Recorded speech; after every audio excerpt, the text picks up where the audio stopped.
Pues muy buenas tardes. Soy Charo Urquiza, la alcaldesa de San Vicente de la Barquera, para quienes no me conocen, los que están en streaming. Es un placer estar hoy aquí en el Faro de San Vicente de la Barquera, actual centro de interpretación del Parque Natural de Ollambre. Estamos en esta sala rodeados de fauna, como en casa, ¿verdad? Aquí todos, está la sala llena.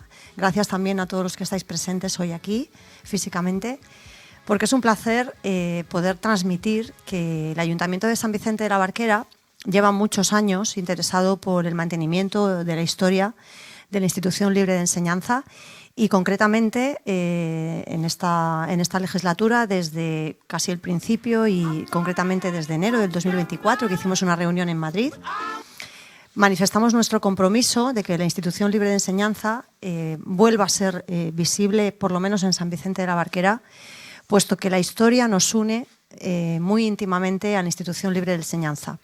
Yo quiero leer unas líneas que me gustan especialmente, que dicen así: San Vicente es una rosa y la Barquera un rosal, y la rosa más hermosa es la colonia escolar.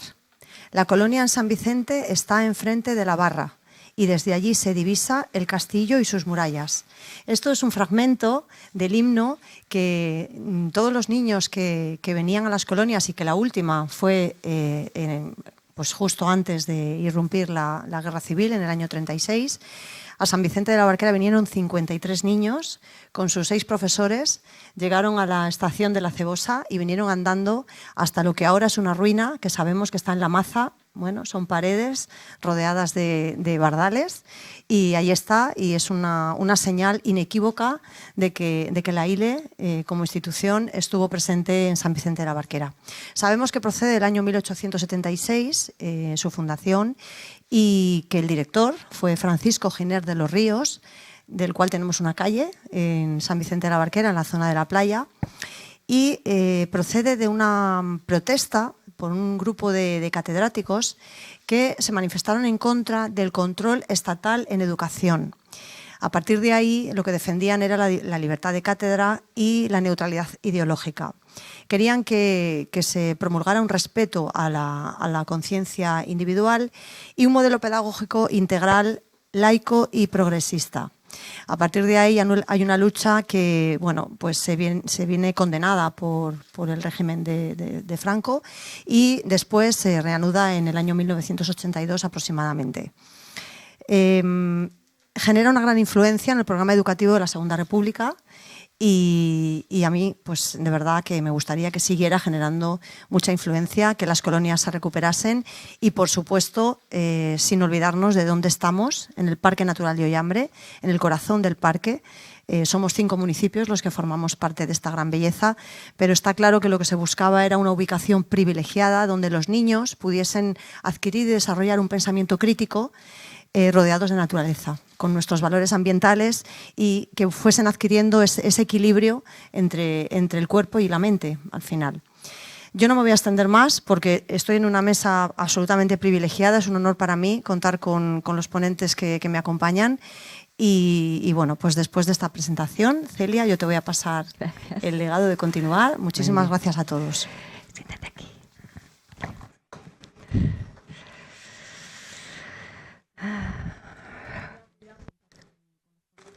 Ay, gracias. Hola, buenas tardes, bienvenidos. Bueno, lo primero de todo, gracias, alcaldesa. Qué bonitas palabras. La verdad es que estar aquí es muy emocionante. Y bueno, yo he traído unas hojas para leer, porque es mucho, espero que no sea demasiado, pero sí quería contar algunas cosas. Entonces, bueno, pues gracias, alcaldesa, por involucrarse tanto y apoyar las actividades de la Institución Libre de Enseñanza en San Vicente de la Barquera, por sus recomendaciones y contactos que nos abren puertas en este hermoso e histórico lugar que los institucionistas de ahora, desde que reiniciamos el contacto hace ya bastantes años, vamos descubriendo cada día.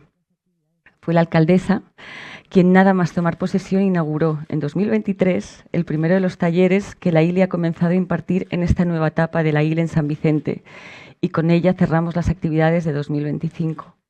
Confío en que en 2026, año en que celebramos los 150 años de la fundación de la Institución Libre de Enseñanza, la labor de la ILE sea cada vez más conocida y ojalá que compartida por niños, familias, estudiantes, maestros y turistas que se acerquen a la ciencia, la riqueza natural, la historia, la vida de San Vicente de la Barquera, tal y como hicieron los institucionistas a partir de los años 80 del siglo XIX.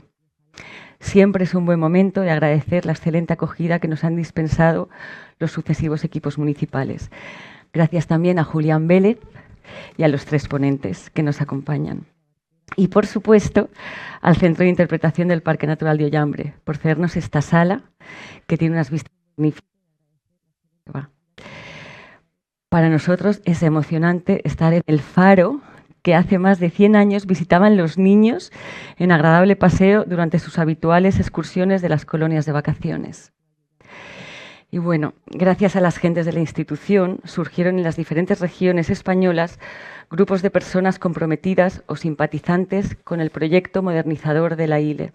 En Cantabria, uno de los más influyentes fue el naturalista Augusto González de Linares, primer director de la Estación de Biología Marina, creada en 1886 en Santander. En su etapa anterior había sido profesor de ampliación de Historia Natural en la Universidad de Santiago de Compostela. Como ha dicho la alcaldesa, al ser expulsados de sus cátedras a raíz de la llamada cuestión universitaria, por negarse a suscribir la circular que prohibía enseñar doctrinas contrarias a la religión católica, especialmente el darwinismo, Francisco Giner de los Ríos y sus compañeros y discípulos, entre los que se encontraba González de Linares, proyectan la creación de un establecimiento libre de enseñanza, cuyas bases redacta Giner. Fue en el pueblo de Valle, en Cabuérniga, donde reunidos Nicolás Salmerón, Francisco Giner de los Ríos y Manuel Ruiz de Quevedo en casa de Augusto González de Linares, los 4 estudiaron el borrador del proyecto de la llamada por ellos Institución Libre para el Cultivo y Propagación de la Ciencia, como se pensó denominarla en un principio. La histórica reunión tuvo lugar en agosto de 1875. No fue la única vez que la casa de Augusto González de Linares acogería a gente de la institución. Ahí estuvieron también Rafael Torres Campos, que pasaba temporadas en Cabezón de la Sal, Salvador Calderón, Segismundo Moret, Nicolás Salmerón y, sobre todo, Giner de los Ríos, que pasó en Santander algunos veranos. Don Francisco aceptó la invitación de veranear en casa de su compañero, amigo y discípulo González de Linares, lo que le permitió conocer bien la provincia en sus excursiones. Concha Espina solía enseñar la ventana de Giner en la torre de la Casa de los Linares en Valle y escribió: esa hospitalaria habitación perteneció a don Francisco durante 18 veranos, que fueron para él apacibles y fecundos de cara a la naturaleza, en un hogar cumbre por la gracia de Dios. Grandes personas dieron a la noble casa un prestigio que perdura en la historia de la biología con el nombre insigne de Augusto Linares. Otro pueblo especialmente elegido por los institucionistas fue San Vicente de la Barquera, por el que Linares y Giner sintieron una particular predilección. Francisco Giner y Manuel Bartolomé Cosío eligieron a San Vicente para las primeras colonias escolares del Museo Pedagógico Nacional en 1887.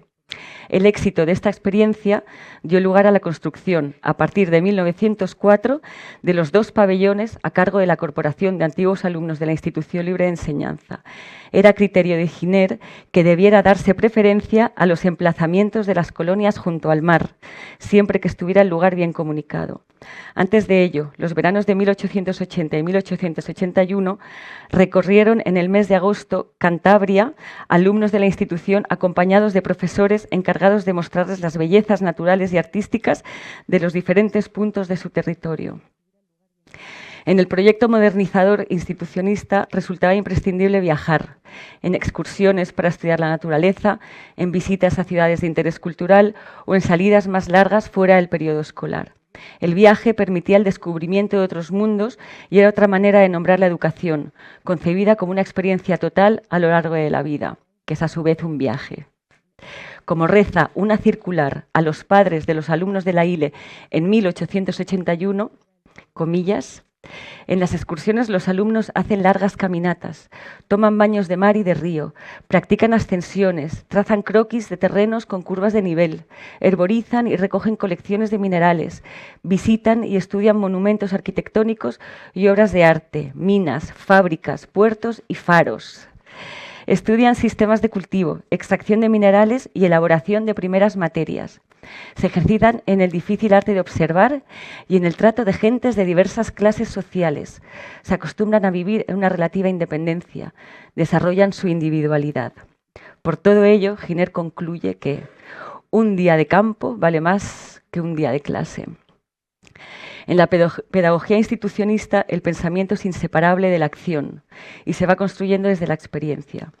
Así fue en la preciosa historia de las colonias de la institución en San Vicente, una experiencia pionera, conocida en los principales círculos innovadores de la época, en Europa y en Estados Unidos.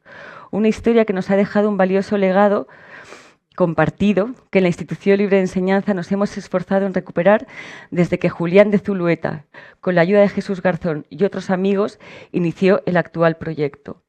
Las excelentes condiciones naturales y culturales de San Vicente y vuestra entusiasta acogida nos impulsan a continuar este camino, ojalá también compartido, que permita, es nuestro sueño, crear un centro de educación ambiental de referencia nacional e internacional. Ahora le voy a pasar la palabra a Santos Casado y voy a hacer una pequeña presentación. Santos Casado, que está muy vinculado desde hace muchos años a la ILE, es profesor de Ecología en la Universidad Autónoma de Madrid, es doctor en Ciencias Biológicas por dicha universidad, a la que sigue vinculado como profesor asociado en su Departamento de Ecología. Está especializado en la historia de la ciencia y la historia del medio ambiente, campos en los cuales ha publicado libros como Los primeros pasos de la ecología en España, de 1997, La escritura de la naturaleza, 2001, o Naturaleza Patria, 2010. Luego han venido otros. Trabajó durante una década en la residencia de estudiantes, colaborando especialmente con sus actividades de divulgación científica. Actualmente trabaja en la Fundación Fernando González Bernaldez y coordina el máster de Espacios Naturales Protegidos. Te cedo la palabra. Gracias, Celia. Y me levanto.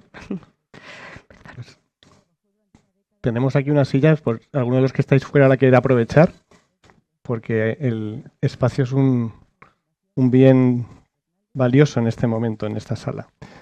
Muy bien, pues muchas gracias, alcaldesa, muchas gracias, Celia. Yo aquí soy, con diferencia, el menos relevante de los intervinientes y mi papel va a ser simplemente presentar a nuestros dos ponentes, a Emilio Flor y a José Juanes, y moderar, si hace falta, el coloquio que podamos tener a continuación. Simplemente agradecer la oportunidad de estar aquí en esta mesa redonda que une pues, dos ámbitos que para mí particularmente, bueno, ya se deduce la amable presentación que ha hecho Celia, pues son muy queridos, ¿no? Por un lado, todo lo que tiene que ver con el legado de la institución, que ha sido destacado por la alcaldesa y por Celia.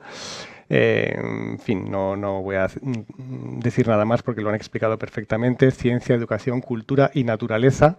Un legado histórico que no solo es histórico, que es vivo, que es presente y que tiene futuro, o eso creemos muchos. Y por otro lado, pues la naturaleza, el territorio y particularmente aquellos espacios privilegiados como el que tenéis aquí, ¿no?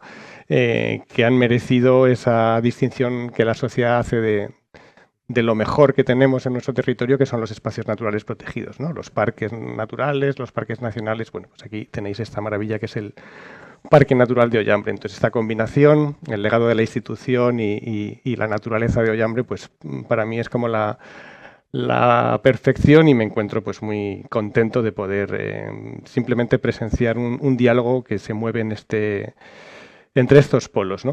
Aunque más que una dicotomía o una dualidad, pues tenemos un triángulo, ¿no? Aquí en el título que le han puesto a esta mesa redonda encontramos legado histórico, ya nos lo han explicado, la institución, seguro que la mayoría de vosotros o todos vosotros lo conocíais, valores ambientales, de los que creo que ahora vamos a tener comentarios más profundos en torno a en particular a este territorio del Parque Natural de Ollambre, y el tercer vértice del triángulo, nuevas oportunidades, porque es importante, ya lo he dicho, pensar en un legado histórico que tiene vigencia y que tiene futuro, que abre caminos hacia los próximos años, décadas o siglos, en esa senda que a los institucionistas les parecía que estaba tan clara, y es que la educación, la cultura y la ciencia son los verdaderos motores, ¿no?, de la mejora de la sociedad, y a la que hemos añadido estos valores ambientales,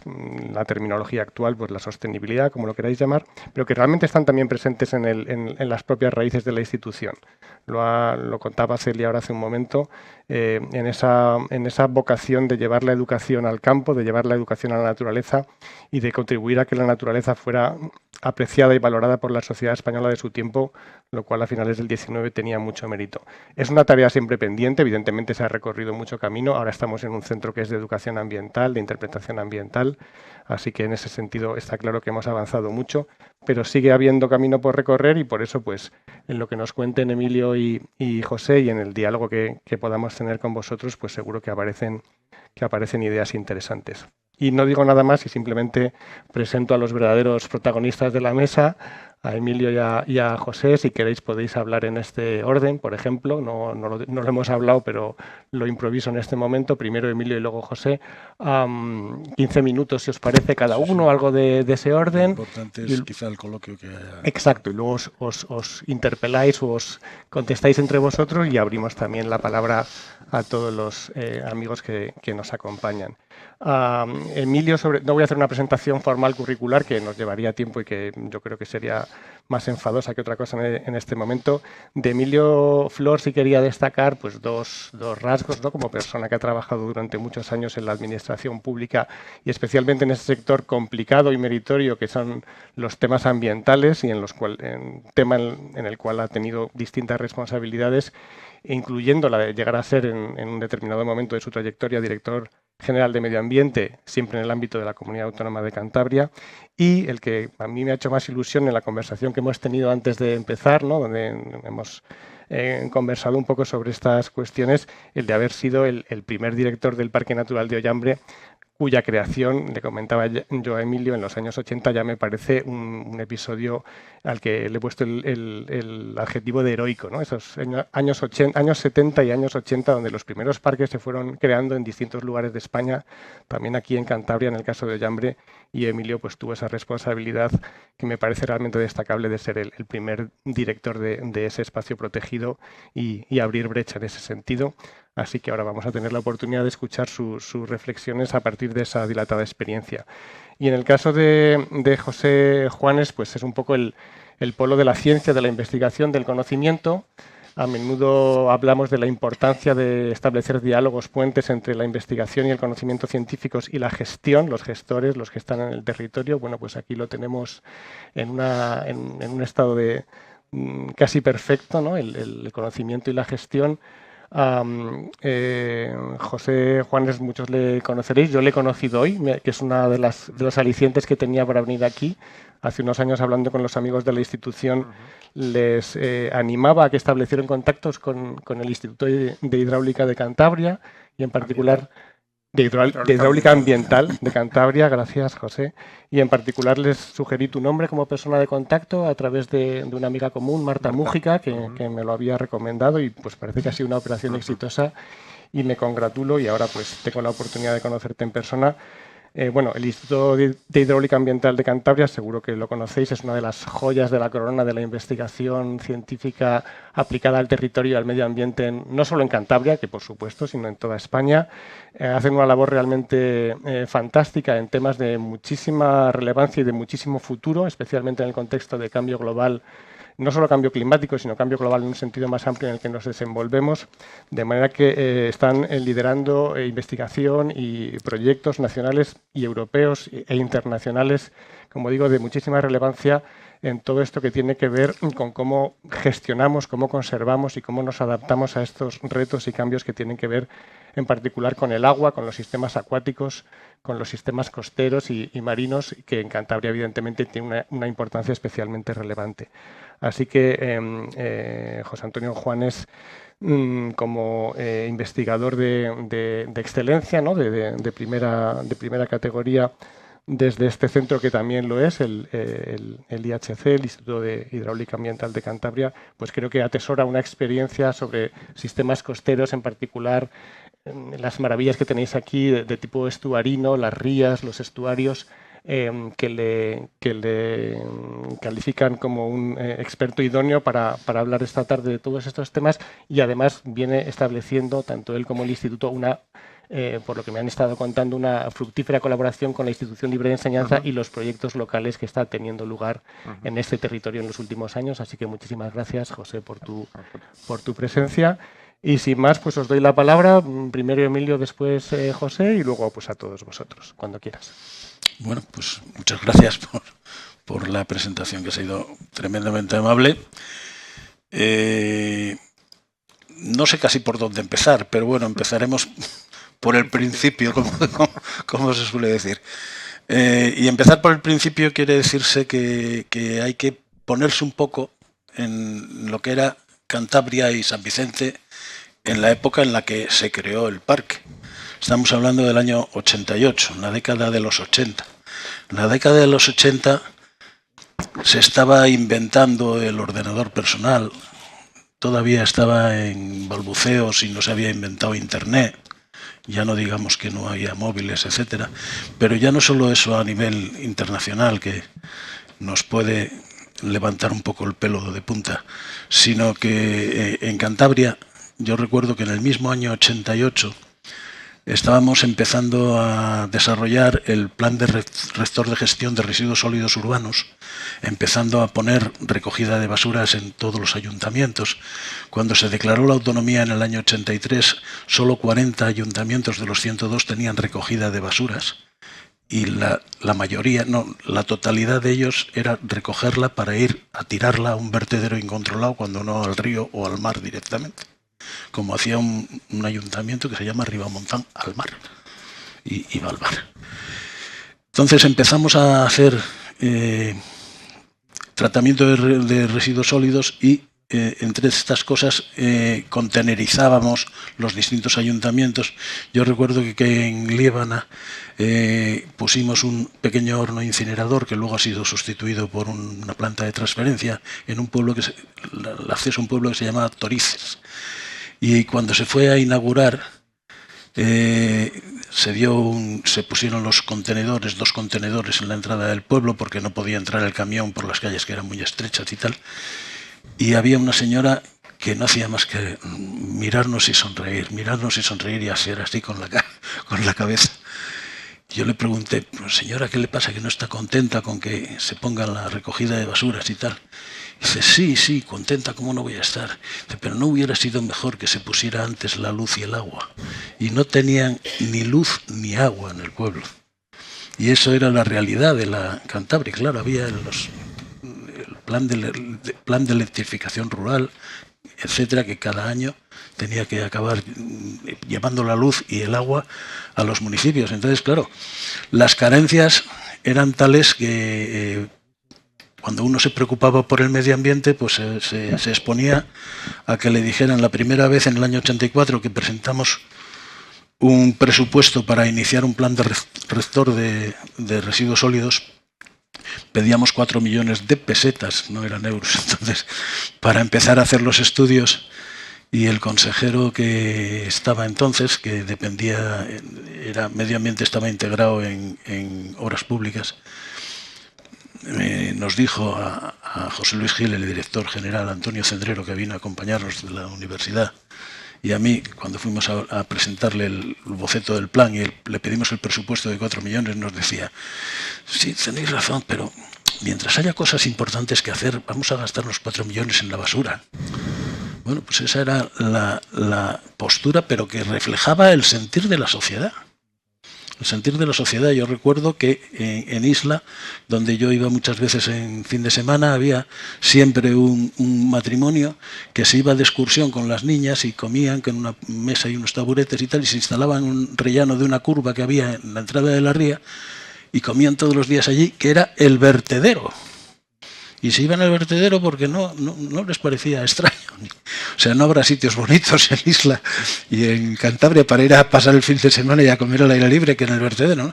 Pero no había una valoración de la sanidad ambiental ni de la higiene ni de tal, que ahora nos parece abominable que no lo hubiera, pero era así. Venimos de ahí. Entonces, claro, cuando en aquella época te ponías a mirar que por comparación con otras comunidades autónomas, en aquella época una de las cosas que sí había bueno y que ha sido una pena que se haya ido perdiendo, había una intercomunicación entre las 17 comunidades autónomas que daba gusto. El espíritu de la transición, pues nos reuníamos todos los meses una vez en Madrid y todos los años hacíamos unas jornadas en una comunidad autónoma o en otra, invitábamos a todos los demás. Entonces, bueno, cuando en el 86 nos tocó hacer las jornadas de esas en Cantabria, vinieron todos los directores generales y la directora general de Medio Ambiente, que era Concha Laín, a Cantabria, pues les llevamos a los picos de Europa, etcétera, y les explicábamos que en Cantabria no había en aquella época ni 1 centímetro cuadrado de espacio natural protegido. De ningún tipo, ni parques nacionales, ni parques naturales, ni monumentos naturales, no había nada. Y claro, pues no había nada porque, claro, no había luz, no había agua, no había, pues es más importante a veces unas cosas que otras, ¿no? Pero aunque todas sean importantes y unas lleven a otras, era la situación que había. Bueno, en ese contexto fue donde poco a poco fue luchando la gente y había mucha gente que empezaba a estar sensibilizada por el tema ambiental, tanto en la universidad como en asociaciones juveniles, etcétera, y se consiguió poco a poco ir volcándonos en sacar adelante el primer parque natural, que fue el de Ollambre, en colaboración también con mucha gente, con Jesús Garzón, con gente de la universidad que hicieron un estudio y una propuesta de parque muy interesante, que generaron un libro que resultó premiado a nivel europeo con el premio Europa Nostra, etcétera. Bueno, generaron un ambiente en que pudo ser posible plantear, con recogidas de firmas y cosas que hicimos y tal, plantear que se hiciera el parque de Ollambre, y se hizo en el año 88, pero con esa tesitura. Y entonces, bueno, se hizo el parque, pero el parque fue, como decías antes tú, Santos, un paper park, ¿no? Se declaró el parque y ya está. El presupuesto del parque, 0. Personal del parque, ninguno. Entonces, bueno, ¿qué hemos hecho? Declarar el parque y nos quedamos tan tranquilos. Bueno, pues nos tocó al Servicio de Medio Ambiente, que es donde yo estaba trabajando, pues hacer la ley del parque, sacarla adelante y bueno, y proponer las cosas, y entre esas pues fue la primera, la asunción de la dirección, el primer director del parque que me tocó ser, con un presupuesto 0 y mucha ilusión, pero muy pocas posibilidades de hacer nada, sin personal y sin nada. No obstante, sí que se empezaron a hacer cosas estableciendo contactos voluntarios con el ayuntamiento, con la universidad, con gente de colectivos ecologistas, etcétera, que siempre participaron y ayudaron a ir creando un estado de ánimo y tal que pudiera favorecer el poder ir consiguiendo hacer más cosas con el tiempo. Sí es verdad que se produjo un cambio muy importante también en esa década de los 80, que fue tremendo. Desde 1980 a 1990 el país no se reconocía. O sea, de cómo llegó España en 1990 a cómo había empezado en los 80, el cambio había sido tremendo. En ello influyó radicalmente que el 1 de enero de 1986 España entró en la Unión Europea. Y como somos muy airosos, entramos junto con Portugal y Grecia. Portugal y Grecia pidieron un periodo de transición de 6 años para adaptar las legislaciones europeas en España no, genio y figura dijimos que no queríamos periodo de transición. Desde el 1 de enero del 86 estaban en vigor las legislaciones europeas en España. Claro, no cumplíamos nada, pero nada, nada es nada, ¿no? Cogías las leyes de residuos o cogías las leyes de contaminación de aguas o las empresas, la contaminación del aire, no, bueno, no había ni medidas. Entonces, quizá salió bien, porque al estar obligados a cumplir la legislación, pues era un impulso absolutamente imprescindible para que todas las administraciones tuviéramos cada vez más necesidades de hacer cosas. Y bueno, en unos años pues empezaron a tramitar, se empezaron a proponer proyectos que fueron objeto de grandes inversiones de fondos europeos. Y bueno, pues España, en Cantabria, que en el año 84 nos habían dicho que cómo queríamos gastarnos 4 millones de pesetas en la basura, en el año 86 teníamos un presupuesto de 1.000 millones de pesetas para acometer el plan de residuos sólidos urbanos. Había que comprar camiones de recogida de basuras, había que contenerizar toda la región, etcétera. No era ni mucho menos suficiente hacer los vertederos como el de Veruelo, otro que se hizo en Cabezón de la Sal Transitorio, y no bastaba ese dinero. Pero bueno, el orden de magnitud quiere decir que se había producido un vuelco tremendo, influido por muchas otras cosas. Por ejemplo, que dentro de la Unión Europea, Francia y España en aquella época tenían unas reuniones cada año que juntaban los ministros de distintas cosas y trataban de temas en común, y Francia siempre se quejaba, todos los años se quejaba de que llegaban a las costas francesas cantidad de residuos procedentes de España, y que aquello pues era, joder, que a ver si hacíamos algo. Y claro, aquí no había ni residuos sólidos, ni vertederos controlados, ni nada. Cada vez que había lluvia, pues los ríos se llevaban al mar y todo se iba para Francia. Y bueno, pues tradicionalmente España decía que sí, que lo íbamos a hacer, y no hacíamos nada. Y entonces al año siguiente volvían a quejarse y tal. En el año 86, no, en el año 87, hubo un aviso poco antes de la reunión anual al señor Morán, que era el ministro de Asuntos Exteriores de aquella época, diciendo que si se seguía ignorando lo que estaba Francia solicitando y tal, pues que también se plantearían colaborar en otros sectores. Y era cuando se hablaba de que Francia empezara a echar una mano en la lucha contra el terrorismo y contra ETA y tal. Entonces la zapatista que hubo en Madrid fue tremenda. Inmediatamente, vayan ustedes a Francia, a la reunión esta. Tuvimos que ir, bueno, pues tuve que ir yo porque no pudo ir José Luis Gil, que estaba en Madrid en esa época. Junto con el viceconsejero del gobierno vasco y un jurídico, Tomás Epalza, del gobierno vasco, y la gente del Ministerio de Asuntos Exteriores. Tuvimos que ir ahí para ver qué se podía hacer, y evidentemente pues tuvimos que prometer hacer planes de residuos sólidos de un año para otro y tal, y todo eso pues facilitó la llegada de dinero y se pudo acometer todo ese tipo de actuaciones. Bueno, con todo esto, quiere decirse que en solo 8 o 10 años pues hubo un boom que se pasó de cero a algo, no a una política suficiente ni nada. Todavía queda muchísimo por hacer, pero se empezó a tener una política ambiental, empezó a haber consejerías de medio ambiente, empezó a haber en los ayuntamientos concejalías de medio ambiente, empezó a haber equipos y empresas que trabajaban en el medio. En la universidad se siguieron haciendo investigaciones cada vez más interesantes en temas ambientales, se crearon institutos como el Instituto de Hidráulica Ambiental, que es una bendición para esta región contar con él, y todo eso pues no es suficiente para garantizar que se hayan solucionado todos los problemas, ni mucho menos, pero ha sido por lo menos poner sobre la mesa la situación ambiental y la preocupación por los problemas ambientales, y exigir que los políticos asuman que tienen que tener una política ambiental, que antes pues no se sabía ni qué quería decir. Bien, paralelamente fue creándose algo que se llamaba educación ambiental.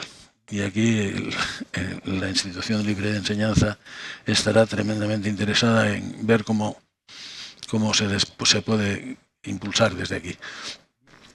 La educación ambiental nació en un congreso que hubo en Tbilisi en los años, a final de los años 70, etcétera, y luego se fue impulsando poco a poco. La educación ambiental lo que pretendía era promover cambios de valores y cambios de actitudes en la sociedad, cambios de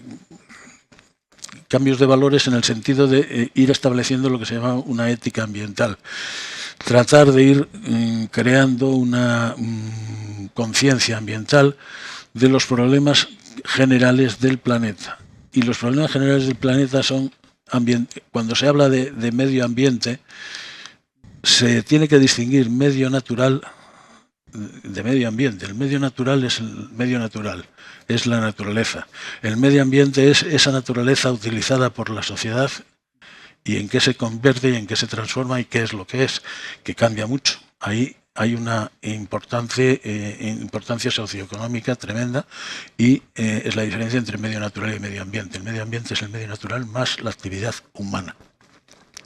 Y la educación ambiental es la educación que trata no solo de conocer el medio natural, y que está muy bien conocerlo, y porque, entre otras cosas, lo que no se conoce es más difícil amarlo y respetarlo, pero hay que meter también el aspecto social. El aspecto social en el tema de la educación ambiental. Y esto quiere decir que la educación ambiental tiene que tener objetivos, pues también de índole de luchar contra la pobreza, luchar contra la desigualdad, luchar contra los grandes problemas del planeta. ¿Y cuáles son los grandes problemas del planeta ahora? Pues hombre, tenemos problemas como la crisis demográfica, que está absolutamente despendolada y los números no cuadran por ningún lado. Pero bueno, está ahí y hay que intentar, desde luego que se está luchando contra ello, y hay países como China que establecieron la política de hijo único, etcétera, pero todavía sigue en la progresión de población mundial disparada, y África, por ejemplo, tiene ahora 1.500 millones, 1.500 y pico millones de habitantes, y para el año 2050 se pasará de los 2.000 millones de habitantes. Entonces, bueno, pues es una cosa que los números asustan, pero están ahí. ¿Qué problemas ambientales hay en escala planetaria? Pues el cambio climático con todas sus facetas, pero es un problema que se tiene que tratar de solucionar a escala global. La pérdida de biodiversidad, la escasez de recursos naturales para que toda esa población mundial, claro, todos han visto que lo que era Occidente, y ahora que ya hay Internet y le llega Internet a cualquier sitio del mundo y en el móvil lo pueden ver, pues es lógico que un señor de Tanzania pues le apetezca tener un televisor en color en casa, o le apetezca tener a un señor chino un coche o dos coches, etcétera. Y evidentemente, si limitados eran los recursos naturales disponibles, cuando solo unos cuantos privilegiados del primer mundo, de Europa, América y Australia y Japón, tenían acceso a esa demanda de bienes tal, si eso lo quieres generalizar a los 6.000 millones de personas del mundo, o 8.000 que son ahora ya, pues los recursos naturales no es que escaseen, es que no los hay ni por asomo. Y todo eso juntado y exacerbado por otro problema ambiental también, que es un problema ambiental, que es el consumismo.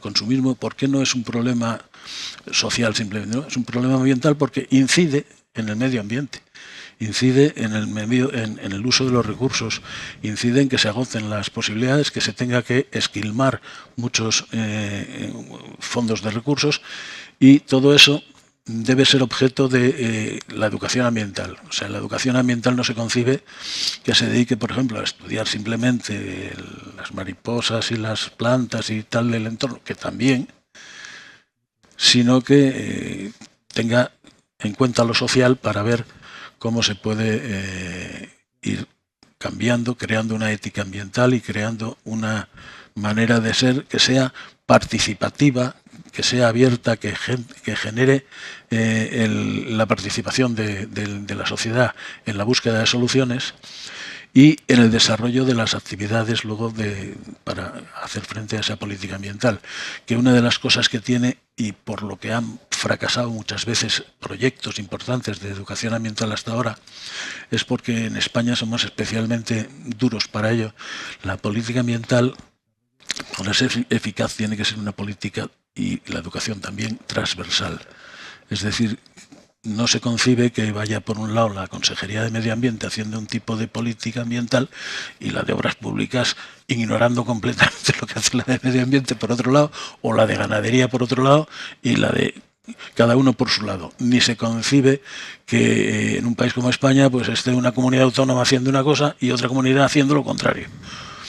Y eso es muy dado en nuestro país a que suceda. O sea, querer poner en práctica políticas transversales quiere decir que hay que ser capaz de poner de acuerdo a mucha gente. Y es muy difícil poner de acuerdo a mucha gente porque aquí somos especialistas en pensar lo contrario de lo que piensa el de al lado. Y además en querer tener razón siempre, y somos muy difíciles de dialogar y de llegar a plantear objetivos comunes. Bueno, pues eso poco a poco habrá que irlo superando, pero por ahí tienen que ir los tiros, si no, mal nos va a ir. Mal nos va a ir. Bueno, he dado unas pinceladas un poco de todo, me parece que os he enrollado demasiado, pero con ello he querido abrir una serie de puertas para que luego en el coloquio podáis preguntar por lo que más os pueda interesar y profundizamos en ello.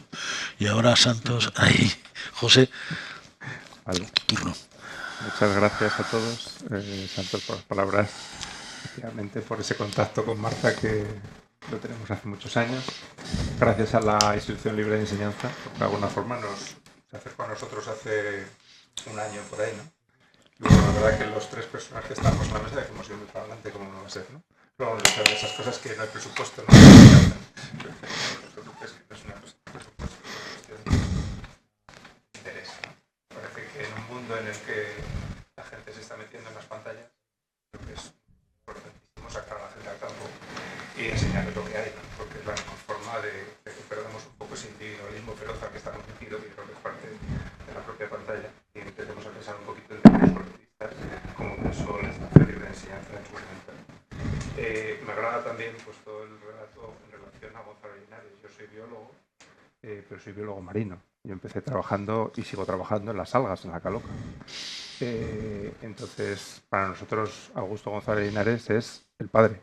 O sea, no el padre nuestro, sino es la persona que de alguna forma desarrolló lo que se llama la Estación de Biología Marina de Santander, que es, por decirlo así, es coetánea de las primeras estaciones de biología marina del nivel mundial.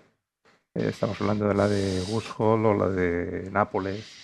Entonces fue un visionario a esos niveles, ¿no? Y puso la biología marina en el mapa de la española, en el mapa del mundo, ¿no? Entonces me parece que es un hecho muy relevante. No sé si lo conocéis, pero Luis Valdés, que fue el anterior director del Instituto Español de Oceanografía, antes de jubilarse, el otro día me mandó un artículo que había escrito él sobre González de Linares, que si queréis luego lo puedo compartir. Vale. Bueno, como digo, yo soy biólogo, trabajo sobre todo biología marina. Me acuerdo de ese documento porque quiero poner un poco un recuerdo a una persona que es amigo común y compañero de carrera mío, bueno, de carrera yo de facultad, pero compañero de trabajo de Emilio, que es Santiago González, que Santiago González ha sido una de las personas que más ha luchado por el medio ambiente de esta región y el que más ha conocido en profundidad, que lanzó todo el tema de los marismas de Santoña, que lanzó todo el tema del Parque de Ollambre. Y yo recuerdo aquel documento, no sé si era la ley, el PORN, debía ser el PORN, yo creo que eso, pero en un WordPerfect 4.2, que trabajaba Santiago, me lo pasaba a mi ordenador, que yo tenía un XT, que tenía un disco duro de 29 megas, ¿ale? Y aquello trabajábamos, ahí la ayudaba. Funcionaba. Funcionaba. Yo mi tesis la hice en un ese de 29 megas, ¿no? Claro, no cabe ni una foto. Bueno, eso es un poco como el antecedente, ¿no? Entonces, yo vengo del mundo de las algas y posteriormente, pues toda la evolución dentro de una región en la que no hay ni facultad de biología, ni facultad de ciencias del mar, ni nada parecido, ni ciencias ambientales, pues bueno, pues en un momento dado, yo cuando volví de mi formación en Canadá, trabajando también en las algas en Canadá, pues llegué a la Escuela de Caminos, que me dicen, hay un departamento de ecología en la Escuela de Caminos. Digo, ¿qué? Bueno, pues entonces me fui al departamento de ecología y ahí empezamos una relación con la Escuela de Caminos, que fue el departamento del agua y de medio ambiente, que luego fue el grupo de hidráulica ambiental y emisados submarinos con el grupo de ingeniería oceanográfica de costas, y que al final crecimos y al final fundamos el Instituto de Hidráulica Ambiental de la Universidad de Cantabria. Bueno, eso ha sido toda una historia de muchos años, mucha trayectoria, muchos esfuerzos, pero una historia muy bonita porque hemos tenido la oportunidad en Cantabria de ir conociendo lo desconocido. Yo empecé con mis algas, seguimos con el medio litoral. En un momento dado, porque la guerra del Golfo me dejó sin continuidad de postdocs para mis algas, me tuve que dedicar a los emisarios submarinos, pero eso me dio la oportunidad de conocer un mundo totalmente diferente, que es el del ámbito multidisciplinar, trabajando con gente que piensa totalmente diferente, y vamos a decirlo también, que te miraban por encima del hombro. En los años 87, cuando yo entré en la Escuela de Caminos, los ingenieros de caminos eran dioses. Y los biólogos éramos una cosa pequeña por allí, ¿no? Que andaba pululando, ¿no? Bueno, ahora en el Instituto de Hidráulica Ambiental, afortunadamente, nos mirábamos todos a la cara. Los ambientólogos, por decirlo así, somos el 30-35% del personal que hay en eso. Y eso hay un lenguaje que de alguna forma se transmite en la gente joven, ¿no? Bueno, entonces descubrimos un poco lo desconocido. Empecé con la caloca. En el año 90, la Consejería de Pesca, Agricultura, me encarga que haga el cartografiado de la caloca en Cantabria. Yo venía de Canadá, de trabajar en el mundo de las algas ahí también, y le pregunté a Fernando Torrontegui, digo, bueno, ¿pero qué quieres que haga? Porque yo te puedo hacer una cartografía con una muestra y decir que tengo una muestra y multiplico por zonas que hay de caloca, o 1 millón de muestras, ¿no? Dice, lo que tú consideres, pero sobre todo lo mismo que han hecho los vascos. Porque los vascos habían hecho una cartografía de caloca y digo, bueno, pues entonces es bueno que sea continuación, o sea, que sea comparable y que tengamos una información de toda la costa. Aquello dio lugar a que en el año 90 montamos el primer congreso sobre caloca a nivel mundial, que me pidieron mi jefe canadiense, me dice, hace falta un congreso sobre esto. Y aquello fue mi primera relación con toda la zona del Parque de Ollambre. No, Parque de Ollambre, en aquella zona no había parque. Bueno, en el 90 sí que había ya parque, pero de alguna forma yo estaba en el mundo marino. Y recuerdan una cosa que se llamó Algatexa, una empresa que quería cultivar algas, quería cultivar caloca. Lo curioso es que el encargo que recibí yo en aquel estudio fue un estudio adicional para ver la capacidad de explotación de un campo de 1 kilómetro cuadrado enfrente al cabo de Punta Pechón, sí, ahí, ¿no? De 1 kilómetro cuadrado para cultivar algas, donde estaban los mejores campos de algas. Y dije, esto no tiene mucho sentido, porque si ya tenemos recursos, estudiamos el recurso, explotemos el recurso, pero no pongamos nada encima del recurso, ¿no? Bueno, aquello no se otorgó el permiso aquel, ¿no? Se dijo que en otras zonas había zonas para cultivar donde no había tanto recurso. Aquel fue mi primer contacto y desde entonces luego, bueno, pues hemos tenido relación con temas más de saneamientos, con el parque, con todo el saneamiento de San Vicente de la Barquera, pues también el estudio del emisario, bueno, del vertido que había del vertido ahí, pues tuvimos que hacer toda la caracterización inicial. Y luego llega, pues como dice Emilio muy bien, ¿no? Dice, llegó Europa, bueno, Europa había llegado antes, pero empezó a desembarcar todo un montón de normativas. Año 92, Directiva Hábitats. Directiva Hábitats que incumplimos, ¿no? Incumplimos lógicamente los preceptos, pero bueno, se declaran una cosa que son los LICs, los lugares de importancia comunitaria, en función de la presencia de unos hábitats importantes a nivel de Europa, a nivel de las regiones biogeográficas, no porque fueran importantes solo para Cantabria, ¿no? Y entonces, bueno, se hace el grupo de sendereros, hace toda la parte de propuestas iniciales en los 90 y demás, ¿no? En el año 2000 llega la Directiva Marco del Agua, que nos dice que en el año 2005 tenemos que tener todas las aguas, bueno, mejor dicho, en el 92, el 91 llega la de saneamientos litorales, que dice que todos los municipios por encima tienen que tener saneamientos tal. En el 2005 las poblaciones de 5.000 habitantes ya tenían que estar saneadas todas. Ahí fue cuando nosotros en el grupo hicimos todos los saneamientos de todo el norte. desde Hondarribía hasta Vigo, hasta el Miño, del Miño al Bidasoa. Todos con la misma metodología, en una zona en la que es la España verde, que tiene una peculiaridad, y es que la lluvia, las aguas negras se mezclan con las aguas de lluvia y tenemos una cosa que se llaman alivios de tormenta. Alivios que se producen en zonas como San Vicente de la Barquera, como La Ría, como Llambre. Bueno, Llambre no tiene mucha población alrededor, ¿no? Y entonces había que estudiar esa casuística, más que lo que es el propio vertido ya depurado que exigían y no tienen. Pero bueno, ahí entramos toda la dinámica de hábitats, calidad de aguas. Y entonces realmente acabamos haciendo una especialización en lo que era la investigación aplicada. ¿Aplicada a qué? A dar respuesta a las administraciones. Con vosotros hemos estado en una infinidad de casos, ¿no? Tratábamos de escuchar y aprendimos mucho a escuchar, que es un mal de esta sociedad hoy en día que se escucha poco, ¿no? Escuchar, que era lo que necesitaba la administración, y tratar de ver cómo podíamos aportar la mejor investigación disponible o, si no, generarla, ¿no? Nosotros hemos aprendido siempre que no puedes vender solo lo que tienes, lo que sabes, sino que tienes que, digamos, tratar de escuchar para vender lo que puedes hacer, ¿no? Entonces es una cosa que ha sido un leitmotiv del instituto y lo que hemos ido aprendiendo a escuchar y a dar respuestas a la administración, realmente a la sociedad, que es la que nos paga, porque somos funcionarios públicos. Bueno, yo soy funcionario público, en el instituto son 200 personas que están contratadas por proyectos, pero bueno, de alguna forma es del sector público, es un instituto del sector público. Bueno, entonces entramos con la Directiva Marco del Agua, seguimos con el Prestige. Llegó el Prestige y recuerdo con Santi, que me dijo, Santi, dice, José, tenéis que ir a ver porque está todo lleno de fuel. Le dije, bueno, pues nada, salimos por esa canal de salida del puerto de San Vicente con alguien que no sé quién es, no recuerdo el nombre, alguien que puso una barca en aquel momento porque decía que sí, tenemos medios y tal.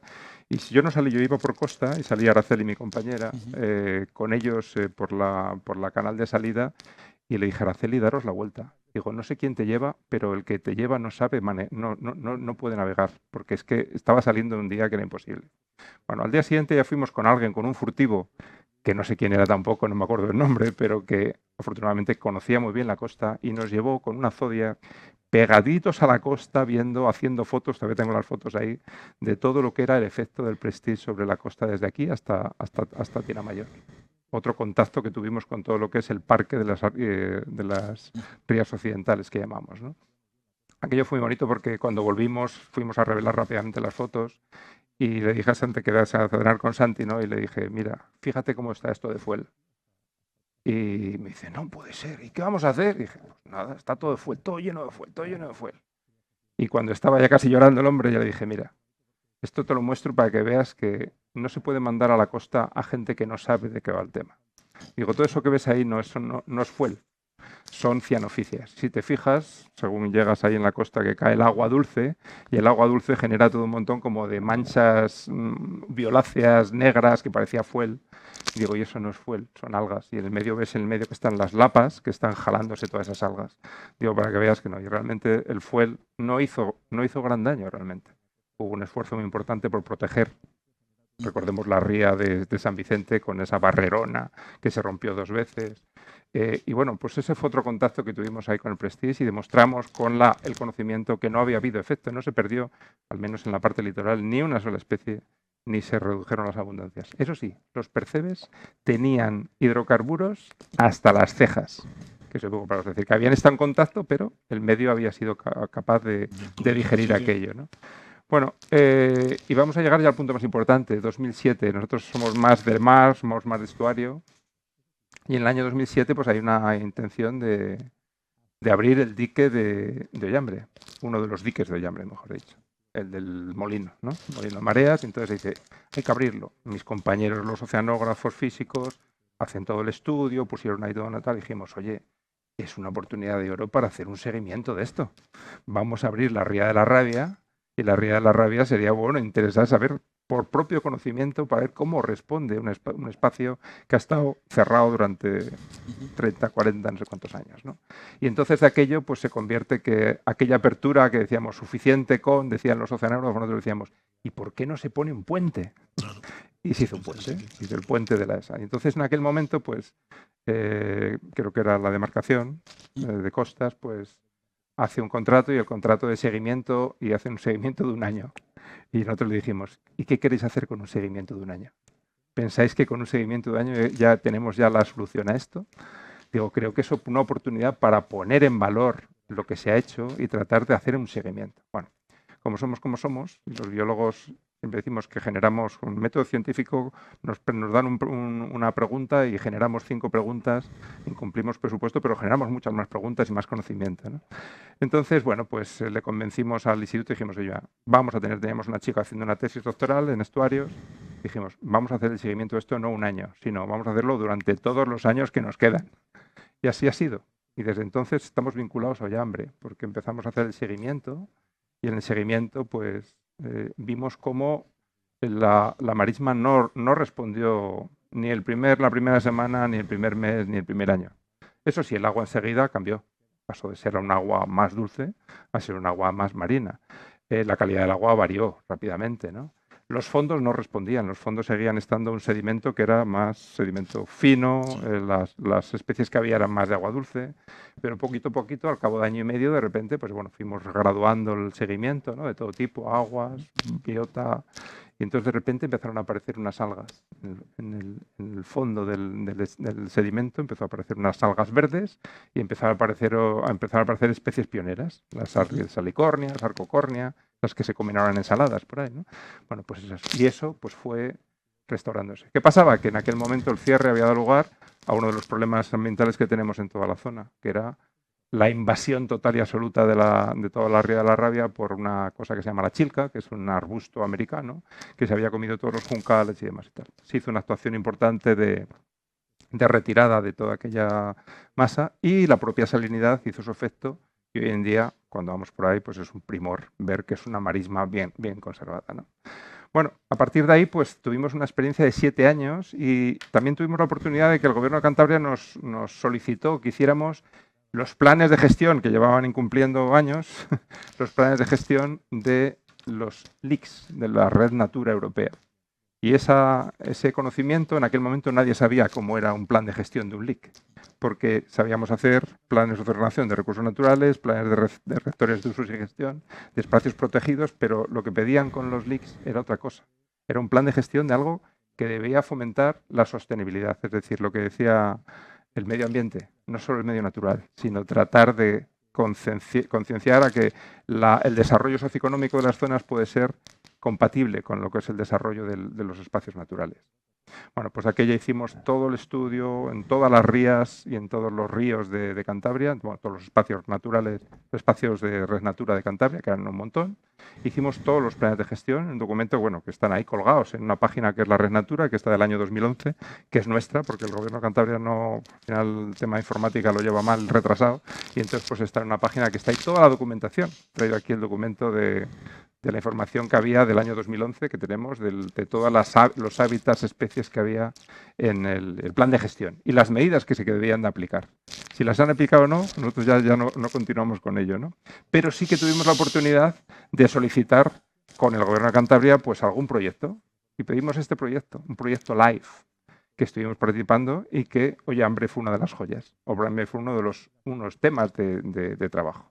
¿Por qué? Porque el proyecto era LIFE Convive. Tratábamos de demostrar que la convivencia de la sociedad, de la actividad humana, de todo tipo, cultural, recreativa, económica y tal, era compatible con el mantenimiento de unos hábitats protegidos, ¿no? Y así fue cuando hicimos una actuación que, bueno, hubo gente que protestó mucho porque fue la retirada del segundo dique, el dique de Capitán, ¿no? El gran dique ese y tal, que tuvimos que gestionar, porque al Ayuntamiento de Ribamontal al Mar, de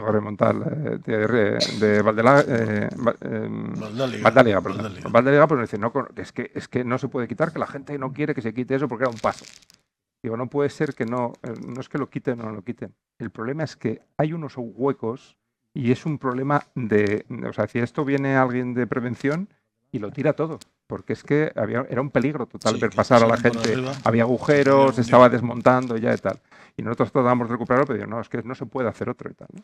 Entonces, bueno, se hizo un rebaje hasta la cota de terreno para que la gente pudiera pasar en bajamar, pero asumiendo, nosotros sabíamos que esa bajamar, o sea, en 4 o 5 años, el mar iba a hacer su trabajo, pero bueno, que era un paseo de 1 kilómetro alrededor de la playa, ¿no? Bueno, y aquello fue pues lo que hemos hecho, decimos, se restauró Capitán, La Rabia, se restauró Ollambre, Capitán, y para nosotros ahora es un centro que es un centro educativo. Estamos trabajando y hemos pedido 1000 veces que se declare ese espacio como lo que nosotros llamamos un living lab a nivel europeo, que son un laboratorio vivo.